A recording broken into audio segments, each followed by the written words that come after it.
Namaste. I welcome you all to a very special episode of Logistically Speaking. This is our last episode of season 1 of Logistically Speaking.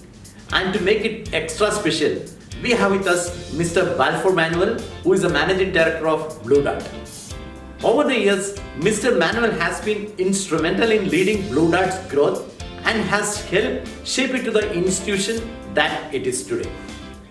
Mr Manuel, welcome to the special episode of Logistically Speaking. And we are very excited to have you in this show, Logistically Speaking, which is going to be the special one because this is going to be the last episode of season 1. And I'm sure the audience of Logistically Speaking will be excited to hear about your experience, which is spanning more than maybe 30 years in the same industry, which is logistic industry. Thank you very much. Thank you for coming to the show. Thank you for having me, Jiss. It's my pleasure. Always a pleasure to meet you. We've known you for a long time now. Thank you. So let's get into the show.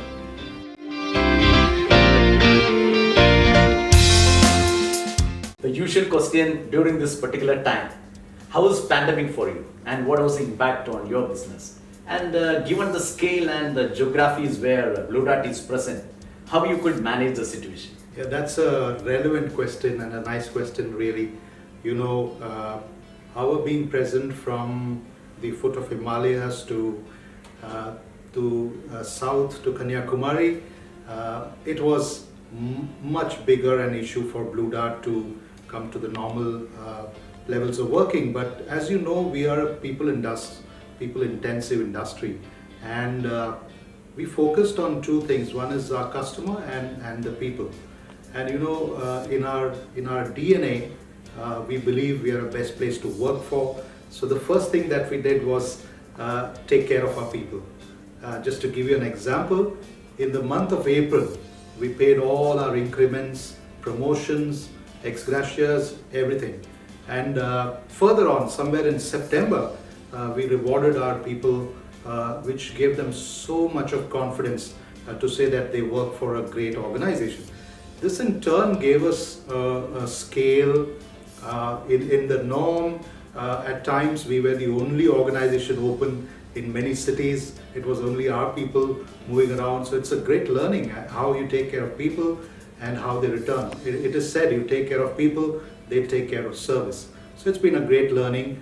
I'm really, really proud of the people that we have and all the things that we could learn or probably unlearn during the pandemic, work from home culture and so on. Thanks. Was there any philosophy or guidelines which you followed, especially when you had to make difficult decisions, or especially during this period, which I'm sure you may be having many difficult decisions you might be forced to make. So what was the philosophies which you followed? Yeah, so our DNA says we work on 3 different pillars. One is the employer of choice, investment of choice, and provider of choice. So taking this DNA through, I think we stuck to 2-3 pillars again. One is the service quality, the people, and making sure conserving our cash and making sure that we are able to service the country and with the same efficiencies that we had during the normal course. So it made a huge difference that our principles, we stuck to very close to our core principles. Personally, I feel sometimes the difficult situation force you to innovate. So this is a situation, a pandemic situation, which nobody has faced. So does this pandemic situation resulted in having forced you to innovate something, and whether that is going to stay and it is going to help your organization in the future? Most certainly, innovation at a rapid pace. I would rather say that all the tech interventions that of the future has come at a rapid fire during the pandemic, and I believe it's the greatest journey. I think we could crunch so many things in this last 6-7 months, unbelievable. I believe it brought in a lot of focus on the customer, digitization per se, so contactless delivery for that matter. We were one of the first people to push contactless deliveries. There was internal customers, there was external customers to take care of, but it's worked so well. So that's just one of it. There is been a lot of digital intervention. The journey has taken shape much faster during the pandemic than in the normal course. Digitalization or forced digitalization especially happened during the pandemic or the lockdown period. Which areas of your segment where you had to get into some new different technology, and how it was helping you, and whether it is going to be the main thing in the future? Oh yes, digitization, yes. I wouldn't call it forced digitization, but I would call it again rapid digitization in our processes. For example, our payments all became 100% digitized, 100%. And just a belief that during the pandemic everybody was closed, but our recovery cycle improved. I think a lot of improvement happened there. So it's a great That's learning. something which is anxiously awaited by the industry also. Absolutely, absolutely. And it's not, there was no face to face, but we actually bettered our realizations from the market, and we believe we have a better, cash flows coming in due to the digitization part. So all our billings became digital. Payment gateways, we have about 16, 17 of them. Some of them really grew during the pandemic. Other than that, I think we focused a lot on predictability, data analytics, cloud, based on cloud, and that brought in a lot of what you call availability of data about customers in terms of, so we could probably attempt in slots that the customer wanted during the pandemic based on availability, and I think these things have helped us a lot. On the e-commerce side, I think the omni-channel way of working has also gathered some momentum, and I think we have been able to support that system very well. I think these days everybody is talking about omni-channel, and not only the new brands, even the traditional brands are moving towards omni-channel.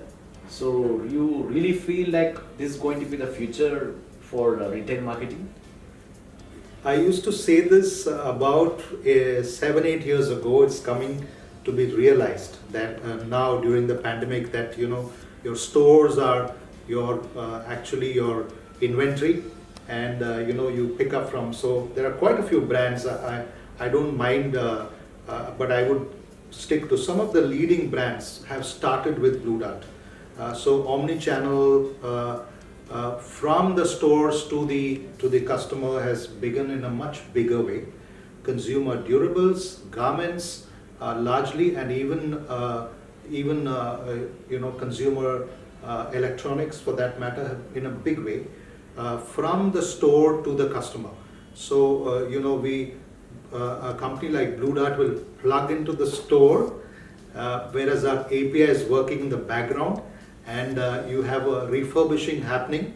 The stocks are seen by the company and says, hey, this is the store you can pick it up from, and in most of the cases it's same day delivery. So this makes a big difference. So your belief and your future planning really helped, especially during this time when the industry is changing. Yes, I believe it speeded up a little bit because how the mom and pop stores really came up during the pandemic, right?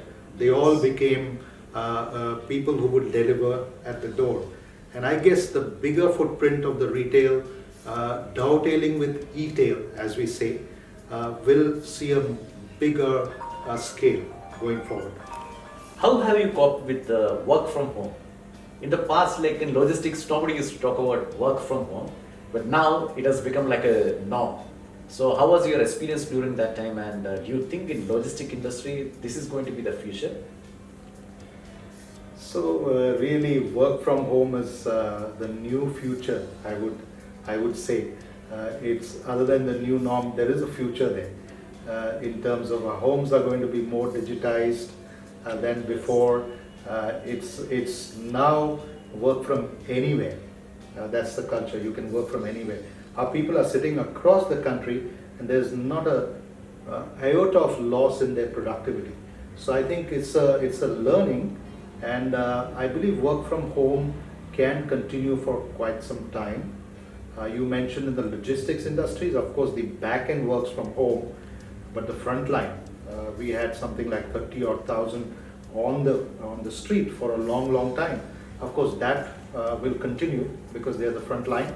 But I think the back end, our customer service, sales, our back end managers, they continue to work very efficiently from home. In fact, in a very focused way. One of some of the arguments which come against that is people say productivity is much better when they are in office. I mean, maybe it is also because in logistics that was not something which was happening in the past. So how you see that, the productivity part of it?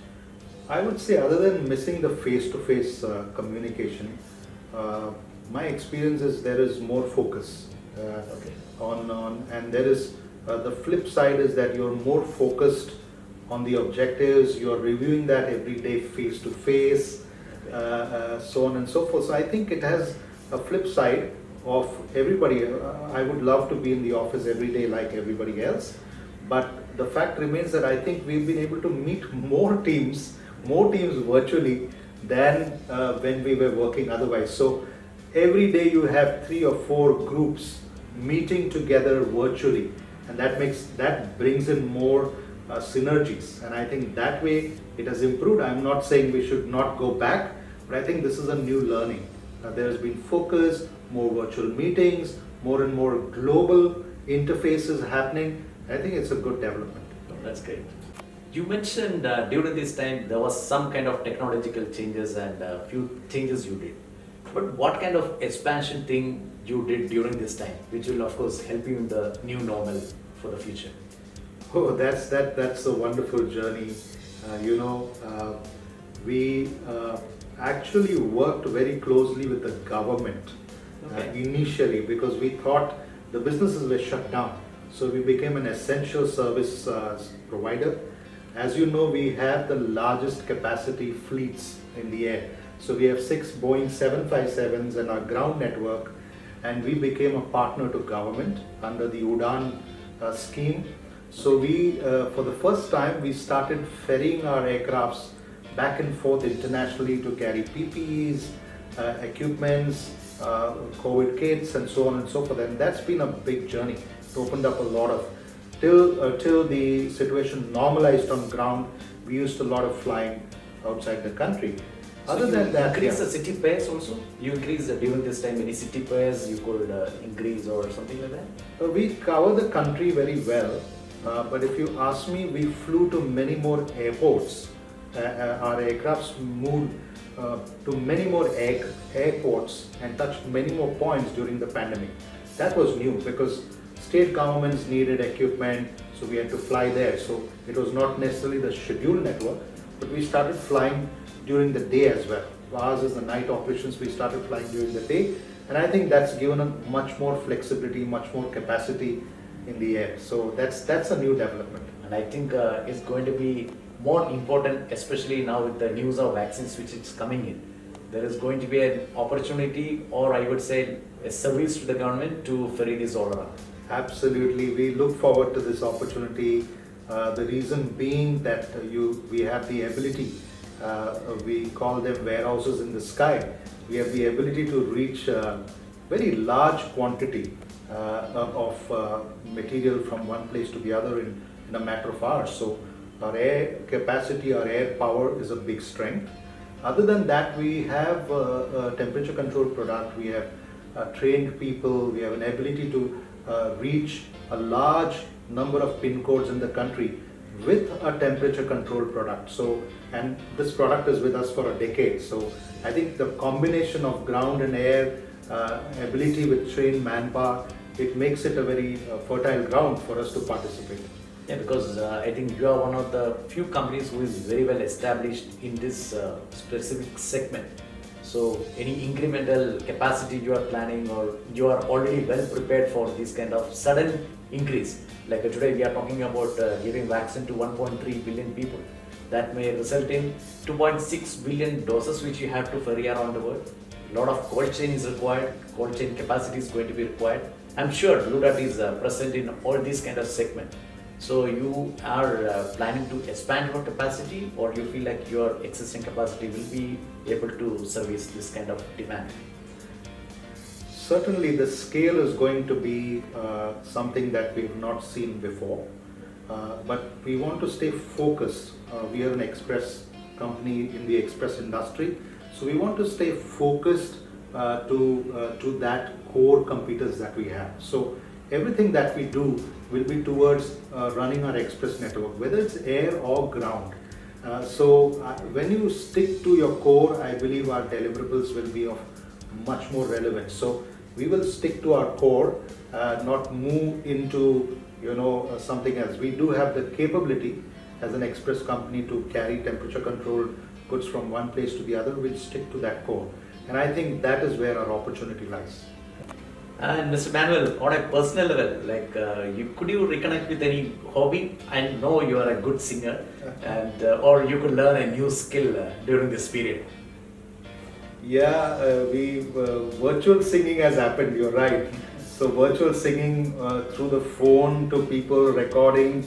Other than that, a lot of books I've taken to. I wouldn't get the time to go through books, so that has also happened. Reading to the books, and as you know, I think we have all got our hands full of household chores now. So a lot more practice in cleaning, a little bit of cooking, which was not really practiced before.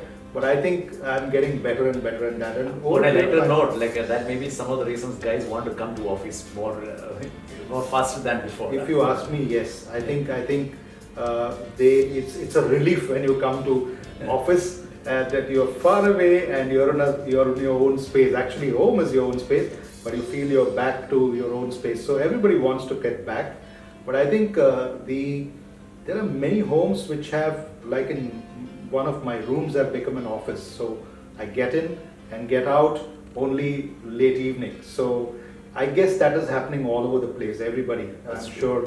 And this is that's why I said I think homes will get a little more digitized. But I believe there has to be a balance. I keep my team, saying that you must have a start time and a finish time. I'm particular about that. Thank you. I know your leadership style is relationship and result. It is only relationship maintaining is also not good. Only result orientation is not too good. So what I could understand from your style is that you are a mix of both. That means relationship and also result orientation. So sometimes you get inspiration from various books or quotes or people. That happens. So I would just like to hear from you. Was there something like any specific quote which you always keep you energized or keep you motivated? Yeah. So my boss, who's Ken Allen, who's the global CEO of this division, he often says, and he quotes in his book, revenue is vanity, profit is sanity, and cash is reality. And I think it became such a real case during the pandemic. You had to take care of your cash reserves, you had to ensure that your cost efficiencies come down, do well, focus towards profitability, and Absolutely. Revenue became one of the things, not just the top line, but there was this aspect of cost efficiencies and focus towards it, and most of the companies are doing well on that. And any specific book you remember? Well, if you ask me, very relevant to my kind of business, my own boss, Ken Allen, he's a well-known personality in the DPDHL group. He has written a book called Radical Simplicity, and I think you must read it. It's got so much of wisdom for day to day in the kind of business. It has everything that we did in the pandemic. So I would recommend you read this book called Radical Simplicity. In fact, I can make it available. Okay. I really enjoyed it, and I think we all apply a lot of things which are written in that book in Buddha. So that's one book that comes to mind. And any specific destination which you like?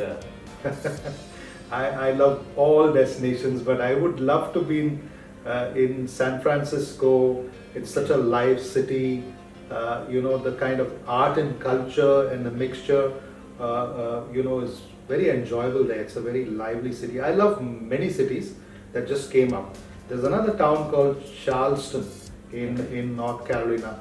A place where you would like to stay for a long time. So these are places which I really enjoy. A lot of warmth, architecture, art, and live streets. It makes a lot of sense here. And of course, San Francisco is always said as the breeding ground for entrepreneurs. Absolutely. Maybe that absolutely. place keep you motivated also. Absolutely. It's a mix. It has a lot of, it's got the Napa Valley, and it's got culture, it's got outdoors, it's got street life, and it's got a lot of technology, Indians. Yeah. It makes it more lively for us when we go You there. mentioned about Napa Valley and all. I think what about any specific food you like?